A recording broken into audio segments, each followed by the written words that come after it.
Target with PS Parihar channel में आपका स्वागत है। सुबह के इस वीडियो में ऐसी सूचनाएं होती हैं जो विभिन्न समाचार पत्रों पर छाई हुई होती हैं और विद्यार्थियों के लिए आवश्यक होती हैं। तो आइए शुरू करते हैं और देख लेते हैं कि आज के समाचार पत्रों में विद्यार्थी जीवन से संबंधित कौन कौन सी सूचनाएं हैं। तो वीडियो को जल्दी से लाइक कर दें, शेयर कर दें और जिन छात्रों ने चैनल को अभी भी सब्सक्राइब न किया हो तो जल्दी से सब्सक्राइब कर लें ताकि आप लोगों को इसी प्रकार की ऑथेंटिक अपडेट सबसे पहले मिलती रहे। चलिए शुरू करते हैं। बात करते हैं सबसे पहले बिहार से आने वाली भर्ती की। लिखा शिक्षक भर्ती इसी हफ्ते से लिए जाएंगे आवेदन। परीक्षा अगस्त में संभव है। आज ही के समाचार पत्र है। 1,70,414 पदों के लिए होगी परीक्षा। प्राथमिक, माध्यमिक और उच्च माध्यमिक की अलग अलग परीक्षाएं होंगी। भाषा वाले पेपर में नेगेटिव मार्किंग पास होना है। तो इसके बारे में 2 दिन पहले ही परीक्षा का जो प्रारूप है वो जारी किया गया था और लिखा बिहार लोक सेवा आयोग की शिक्षक नियुक्ति प्रक्रिया के लिए आवेदन इसी सप्ताह से शुरू हो जाएगा। छात्रों को कम से कम 1 माह का समय मिलेगा। परीक्षा अगस्त में संभावित है। रिजल्ट नवंबर में आ सकता है। आयोग के अध्यक्ष अतुल प्रसाद ने बताया कि प्राथमिक, माध्यमिक और उच्च माध्यमिक के लिए अलग अलग परीक्षाएं होगी। भाषा की परीक्षा कॉमन होगी। इसमें सभी को पास करना अनिवार्य रहेगा। अगली सूचना बीएड वर्सेस बीएसटीसी आर्डर की है। आर्डर सुरक्षित हुए बहुत दिन हो गए हैं और इस आर्डर से संबंधित याचिका की कल सुनवाई हुई और इसमें जो डेट लगाई गई है यहाँ पर देख सकते हैं सुप्रीम कोर्ट की। ये list in 3rd week of July 2023, तो जुलाई की डेट लगाई गई है। तो इसलिए ये अंदाजा लगाया जा रहा है कि हो सकता है कि ये जो आर्डर है वो जुलाई 17 जुलाई या 20 जुलाई के पहले ये ऑर्डर आ जाए। तो निश्चित तौर पर अभी कुछ नहीं कहा जा सकता इस ऑर्डर के बारे में कि ये ऑर्डर किस तारीख तक आएगा। मैंने पहले भी बताया था ऐसा कोई समयावधि नहीं है, ऐसा कोई दबाव नहीं। भारत में जिसको जो अधिकार मिला वो उसका बढ़िया अच्छे से फायदा उठा रहा है। अगली जो सूचना है कि इन जिलों से शिक्षकों, चपरासियों की भर्ती निकली। कस्तूरबा गांधी आवासीय विद्यालयों से भर्तियां निकली हुई हैं और ये सबसे पहले हम लोग देख रहे हैं हाथरस। 15 तारीख यहाँ पर डेट पड़ी हुई है। हाथरस से ये बड़ी वैकेंसी आई हुई है। इसमें कई पद हैं। पूर्णकालिक शिक्षिका यहाँ पर देख सकते हैं लिखा हुआ है और अब यहाँ पर केवल महिलाएं ही आवेदन करेंगे। अभी हाल ही में शासन ने ऐसे निर्देश दिए थे। गणित, विज्ञान, हिंदी, सामाजिक विषय और इस तरीके से यहाँ पर ये अलग अलग ब्यौरा दिया हुआ है। नीचे यहाँ पर टोटल पद भी लिखे हुए हैं। शिक्षिका के अलावा रसोइया के भी पद हैं, लेखाकार के भी पद हैं और यहाँ पर योग्यता लिखी हुई है। यहाँ पर वेतन लिखा हुआ जो मानदेय इनको मिलेगा।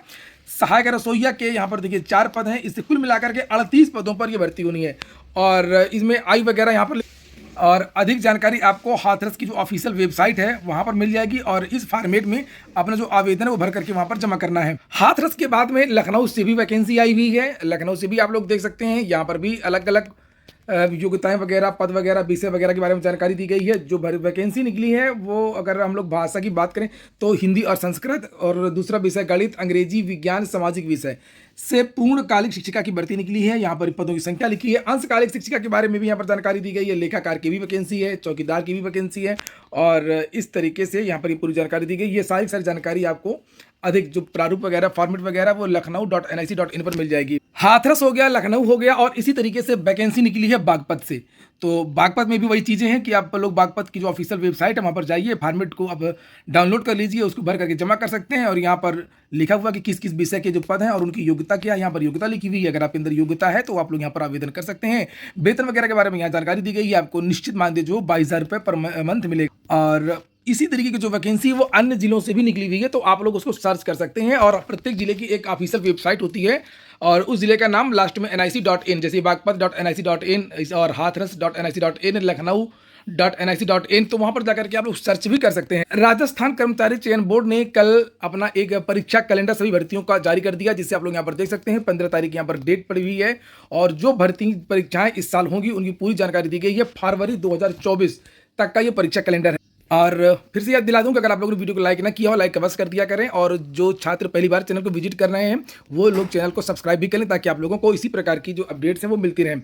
अगली सूचना है उत्तर प्रदेश लोक सेवा आयोग की। पीसीएस में असफल अभ्यर्थियों को रोजगार दिलाने की कवायद शुरू हो गई है। पीसीएस 2022 में साक्षात्कार तक पहुंचने वालों से 30 जुलाई तक आवेदन मांगे गए हैं। कड़ी मेहनत और लगन से पीसीएस के इंटरव्यू तक पहुंचने के बाद असफल होने वाले मेधावी अभ्यर्थियों को निजी संस्थानों में रोजगार के अवसर उपलब्ध कराए जाएंगे। उत्तर प्रदेश लोक सेवा आयोग ऐसे अभ्यर्थियों का एक डाटाबेस तैयार कर रहा है। इसके लिए आयोग ने पीसीएस 2022 में असफल रहे इच्छुक अभ्यर्थियों से आवश्यक सूचनाएं मांगी हैं। यूपीएससी के उप सचिव विवेक कुमार श्रीवास्तव के अनुसार आयोग पीसीएस के अंतिम चरण तक पहुंचने वाले अचयनित अभ्यर्थियों को रोजगार मुहैया कराने के उद्देश्य से उनके प्राप्तांक एवं अन्य विवरणों का एक उपयोगी डाटाबेस अन्य नियोक्ता संस्थाओं को उपलब्ध कराने जा रहा है। लेकिन इसके लिए अभ्यर्थियों से सहमति ली जाएगी, इसके बाद डेटाबेस तैयार किया जाएगा। ये लिखा है कि आगे अन्य भर्तियों में भी ये लागू हो जाएगा। अभी पीसीएस में लागू किया गया है, यहाँ पर देखिए लिखा है अन्य भर्ती मतलब लोक सेवा आयोग की अन्य भर्तियां। इनमें से जो प्रमुख भर्तियां हैं वो है राज्य अभियंत्रण सेवा परीक्षा, राज्य कृषि सेवा पीसीएसजे जैसी भर्तियां शामिल है। आयोग के सूत्रों के अनुसार पीसीएस के बाद सम्मिलित राज्य अभियंत्रण सेवा भर्ती को इस व्यवस्था में शामिल किया जा सकता है। ये नोटिस लोक सेवा आयोग ने जारी की थी, जिसके बारे में जानकारी दी गई है। मतलब ये है कि जो विद्यार्थी इंटरव्यू दे चुके हैं पीसीएस का, फेल हो गए, उनका चयन नहीं हुआ है, तो उनका चयन अब निजी क्षेत्र में प्राइवेट नौकरी के लिए किया जा सकता है। प्रधानमंत्री मोदी आज सौंपेंगे 71,000 नियुक्ति पत्र। लिखा है प्रधानमंत्री नरेंद्र मोदी रोजगार मेले के तहत मंगलवार को 71,000 युवाओं को नियुक्ति पत्र सौंपेंगे। पीएम मोदी 45 जगहों के इन युवाओं को वीडियो कॉन्फ्रेंसिंग से संबोधित भी करेंगे। इन युवाओं को ग्रामीण डाक सेवक, डाक निरीक्षक, वाणिज्यिक व टिकट लिपिक, कनिष्ठ लिपिक व टंकक, कनिष्ठ खाता लिपिक जैसे पदों पर नियुक्ति दी जाएगी। तो एसएससी इत्यादि का जो फाइनल परिणाम जारी हुआ है, उन विद्यार्थियों को या अन्य भर्तियों के भी विद्यार्थियों को आज नियुक्ति पत्र दिया जाए। यह सूचना अन्य समाचार पत्रों में भी दी गई और समाचार पत्र में इसके लिए एक बड़ा सा पोस्टर भी लगाया गया, जिससे आप लोग यहाँ पर देख सकते हैं। चूंकि प्रधानमंत्री ने कमिटमेंट किया था पिछले जून में और ये कहा था कि हम 10 लाख जो है नियुक्तियां देंगे इस साल,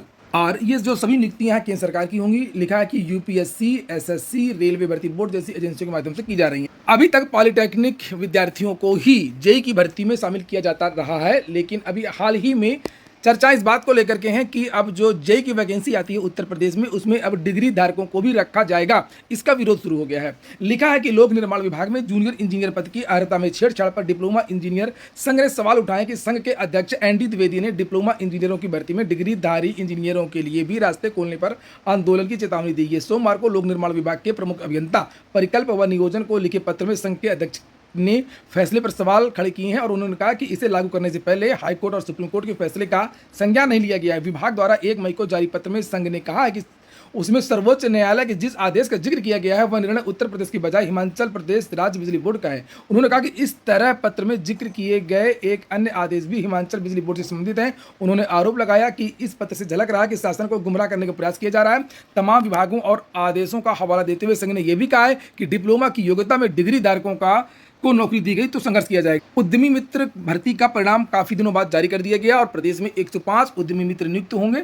सम सेमेस्टर की परीक्षाएं 23 मई से बात हो रही। प्रोफेसर राजेंद्र सिंह राज्य विश्वविद्यालय रज्जू भैया। हाँ, एक आवश्यक सूचना है, इसे भी सभी लोग देख लें, ये भी आवश्यक है। लिखा कि आवेदन मिलते ही डीएम कराएंगे इलाज। सीएम योगी ने कहा कि इलाज के लिए नहीं होने पाएगी पैसे की दिक्कत।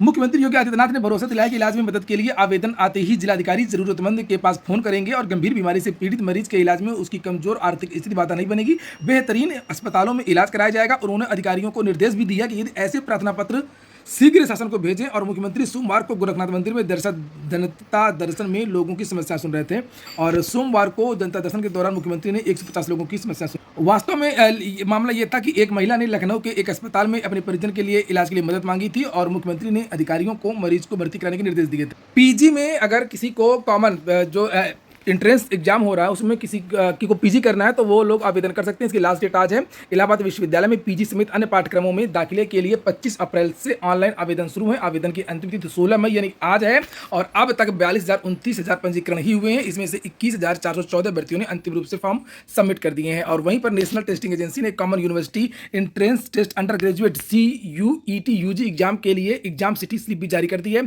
खास बात यह है कि यह स्लिप उन्हीं छात्राओं को दी गई है जिनकी परीक्षा 21, 22, 23 और 24 तारीख को है। बीएड प्रवेश परीक्षा के लिए अब आज से देना होगा विलंब शुल्क। विलंब शुल्क के साथ में आप लोग 20 तारीख तक आवेदन कर सकते हैं। अभी तक 5,66,000 विद्यार्थी पंजीकरण करा चुके हैं। फॉर्म भरने की जो तिथि वो 20 मई कर दी गई थी, बढ़ा दी गई थी लास्ट डेट। सीएम योगी की मुहर के बाद में भुगतान का रास्ता साफ। अब राज्य कर्मचारियों को 38 की जगह 42% डीए मिलेगा यानी वेतन बढ़ जाएगा। पूरा वीडियो सुनने के लिए बहुत बहुत धन्यवाद।